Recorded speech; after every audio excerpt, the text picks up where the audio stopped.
When I visited Huckleberry Hideaway in Minden, Louisiana, Lundy McKittrick and I talked for nearly an hour. The first half of that conversation became an earlier podcast episode.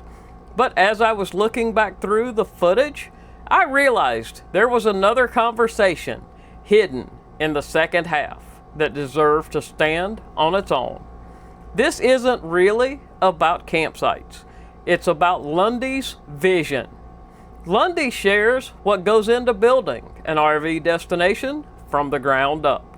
We talk about gravel, road design, campsite geometry, hiking trails, future expansion, golf carts, cabins, glamping, and all the little decisions most of us don't think about when we pull into a campground. If you've ever wondered what it takes to build a place where RVers want to come back year after year, I think you'll enjoy this conversation. Let's head back to Huckleberry Hideaway Cabins and RV Resort in Minden, Louisiana.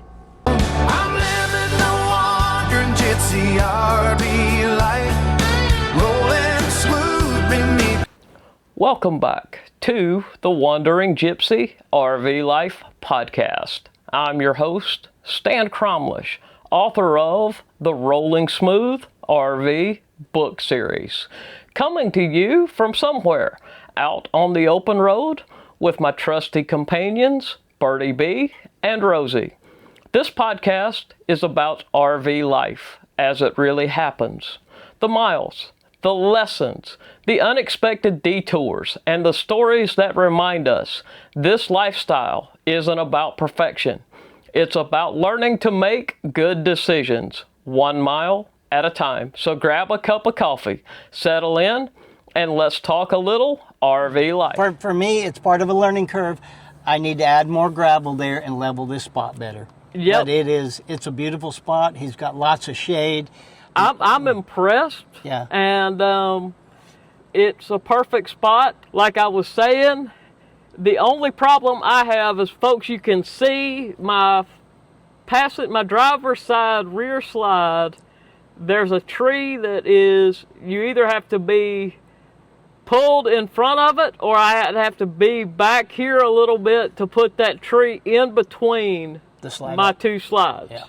Yep. But beautiful site, beautiful campground. Yeah, we're just building it for fun and enjoyment right now. We're digging what we're doing, and we're going to keep building and expanding. If I do expand beyond phase 2 and phase 3, it will be on the north side of the property. Okay. Because that's more level over there. We can't expand to the south. No, because it looks like it goes from zero to canyon. It drops off really bad on that side of the woods. So yes. It's for walking trails. It's absolutely beautiful down in there. But to put another RV section in there, I wouldn't do it. It would be cost prohibitive because you'd have to bring in so much dirt and fill and gravel. Yeah, it would be cost prohibitive, and just too much to actually do that. What does a load of gravel cost? What, a couple of $100? Oh no. Oh no. Okay. The cheapest one I've gotten, a 15-yard load of gravel, is about $1,050. A 15 yards. That's a dump truck load. That's a dump truck load. Yeah. And that's probably little dump trailer. My dump trailer, I can haul 4 ton, and I can haul 3 loads for one of the dump truck loads. Oh wow! But my price for me hauling it is $250 a load. Okay. Roughly $250 because you're paying by the weight of it. But right. Most of the time, when you're wanting to do a whole bunch, you got to pay the extra to get a dump truck load. And I get multiples when I do it. I want 10 or 15. You want 10 or 15 dump truck loads? Yeah. And that's probably, what will it take down here when you start filling in? Okay, to do the road in these 3 spots, right? Just that little bit with my dump trailer is probably going to take 60 loads. With the big dump truck, probably going to be around 15 to 20. Oh my gosh. Yeah. So that's just in gravel. So at $10.50 a load times 20 you're is 20 $24,000. Yeah, you're looking at just for this road, that pad, that pad, that pad, and the road that goes out. That's easily 20 loads of gravel from a big dump truck. So the next time I come and this is finished, I want that site right there. Yeah. I want that site right we're looking at, because it looks, I can park to the back of it, and 36 feet of Birdie B will fit perfectly. The only thing you'll have to do is take Rosie and park her in the front. And I'll take Rosie and park her in the front. That's what I normally do anyway. Yeah. The spot you're at now, you can park her in the back because we have it. That's the longest spot on that side. Right. And I just, like I said, I debated backing up there, but I think with the slope coming into it, we would have still been 20 feet off the ground, it feel like. Now, you got the right spot. Because I got the right spot. The slide outs prohibited you from going back, because that slide out is probably, 12, 14 foot? It's about 10, 12 feet. Yeah, if you'd have been back another 10, 12 feet, again, you're starting to go over the entrance, and the back tires would have been up off the ground. We'd have been in the same situation. We'd have been in the same boat. Yeah. But that one right there will be perfect. Yeah. Because it looks like it's your longest site in this section. Well, so to speak. As you go up that way, you're going to hang to the left, so you can swing in. So the road will be 18 foot wide to 20 foot wide, but you're going to hang to the left side on the upper hillside so you can turn in. Yeah. So you got a swing angle. And you know something? I hate right-hand entries. Oh, do you? I hate right-hand, because... my next 18 are all right-hand entries. Yeah. They are. And the reason I hate them is, in Birdie B, a gas coach, she don't turn like those diesel pushers turn. Right. What is your angle of approach on that? Because on a diesel, they got a 50 to 53 foot cut angle on the front tires. Mine is, do you know? 36. 36, yeah. Yeah. So it's really hard to swing in any place that's tight. Yeah. What I like about left-hand delivery, and I always enter gas pumps that's coming when you pull left. in. Yeah. Because you've got a little, because, you can swing it just a little bit there, and it's not nearly as stressful. Yeah. I was looking... You don't have RVs pulled down right there at the office, because I was looking at your exit there. Yeah, no. Between the two trees, and I'm like, you wouldn't have made it. You wouldn't have made it. We would have been having some road geometry at that point. We always ask everybody that comes in to stop at the dog parking area. Because if they get down, perfect. Yeah, you got 125 feet of parking area there. But if you get down around the lodge, if you pull through there, your camper much longer than 25 foot, you're going to be scraping some trees. So we try to keep you out of that area. Or you'd be doing what I had to do in Flower Mound, which was I ended up getting myself in a position kind of like what you had down there. And I had to unhook Rosie and back up the RV about 200 yards. Yep. It wouldn't be that far, but you're backing around a corner, and that makes it more difficult. That makes it, that degree of difficulty adds about a factor of 12, and then you've got pucker factor. You're sucking that seat up. Yes. And that is a problem. But we're on Huckleberry Trail right now. I love it. This is our first trail, and it was already established here. We just had to add on to it. But it is really wide. You could drive a Jeep down through here, and it would be a piece of cake. But once you get past the mid-range, then you're stuck. You can only put a golf cart or a walking trail through here. Okay, I've been to RV parks that rent golf carts. Are you going to be doing some of that when you? In the future, we looked at the e-bikes. Insurance wouldn't let us have e-bikes, but I think we can get away with renting golf carts without it causing too much trouble, okay? Yeah, you just got to have a release of liability release. Correct. And once we get them to sign that, and this golf cart will probably do 15 miles an hour. If we rent a golf cart out, you're going to be lucky if you're doing 5 to 8 miles an hour. We're going to have a speed limiter on it. You know, you're gonna grade it down. You're gonna derate it. Is what you're gonna do. Yeah, we got to have a speed regulator on it. You know, because these things will tip. And I've been out on many golf courses, and with the wet grass, you want to slide and play. And with the right amount of consumption. Oh yeah, you know. You're going to test the limits. you're gonna say, hold my beer and go jump that whatever. Yep. Oh, there's no need to walk up on that green. Watch this. I'll put you right by your ball. That's right. I've done that a few times. Not proud of it, but I've done it a few times. Oh my goodness. We've got to straddle that hole. We're going to do a little bump here. Oh wow, pretty good. Yeah, that wasn't Lundy, too bad. you can drive. Yeah. One-handed driving. One-handed driving.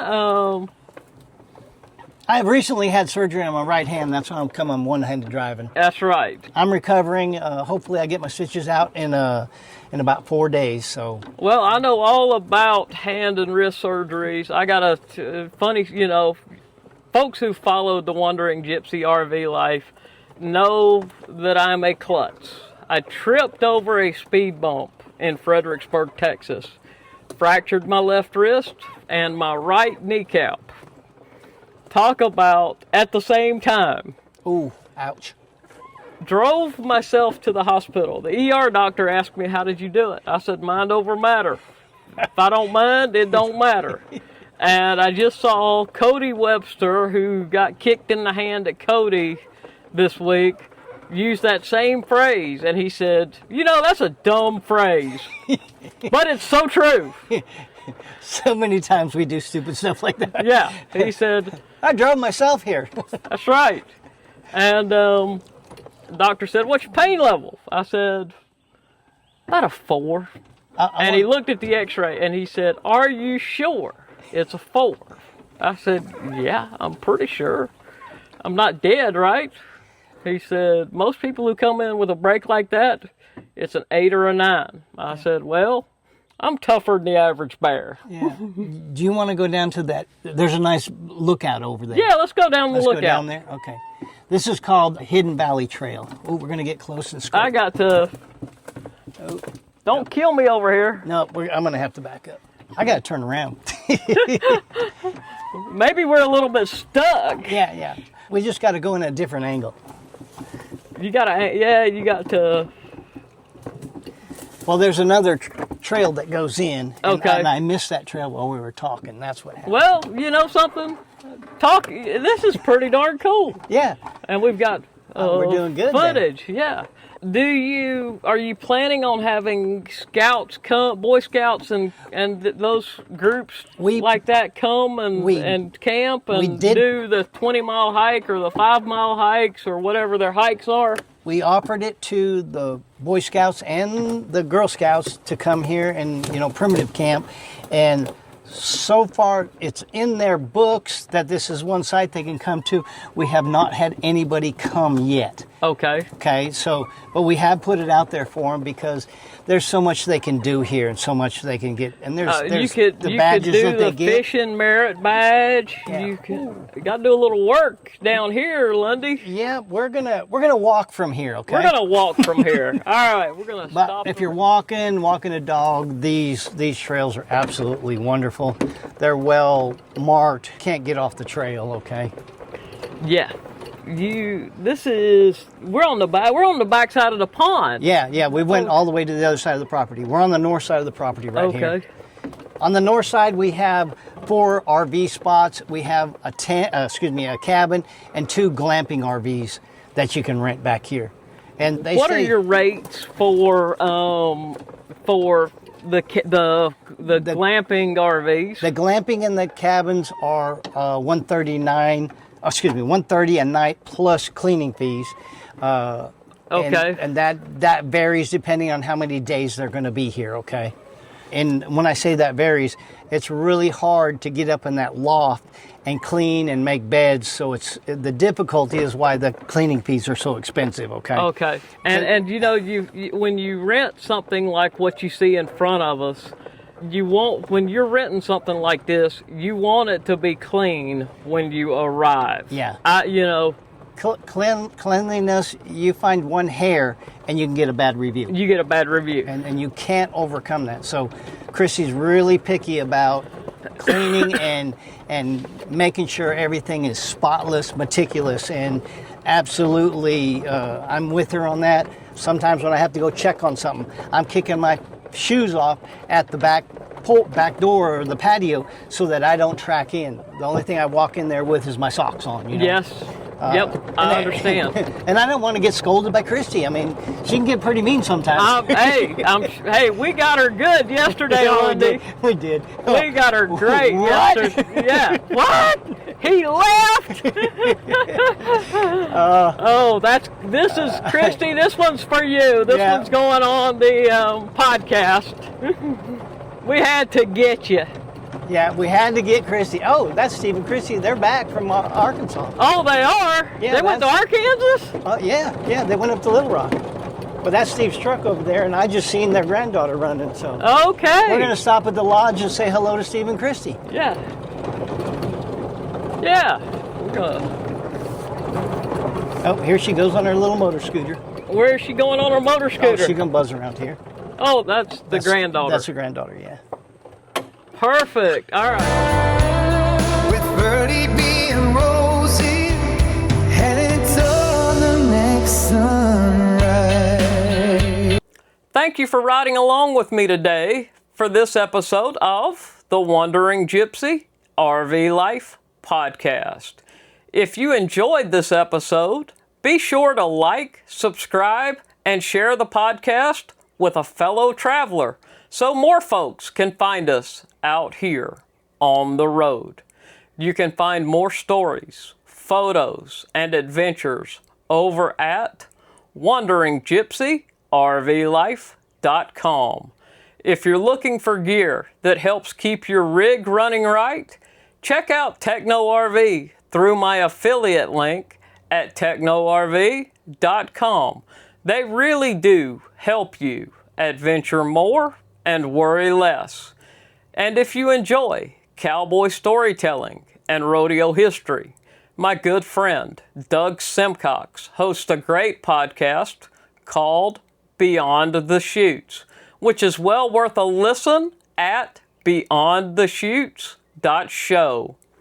If you'd like to dive deeper into the mindset behind this lifestyle, you can check out the Rolling Smooth RV book series at wanderinggypsyrvlife.com/rolling smooth.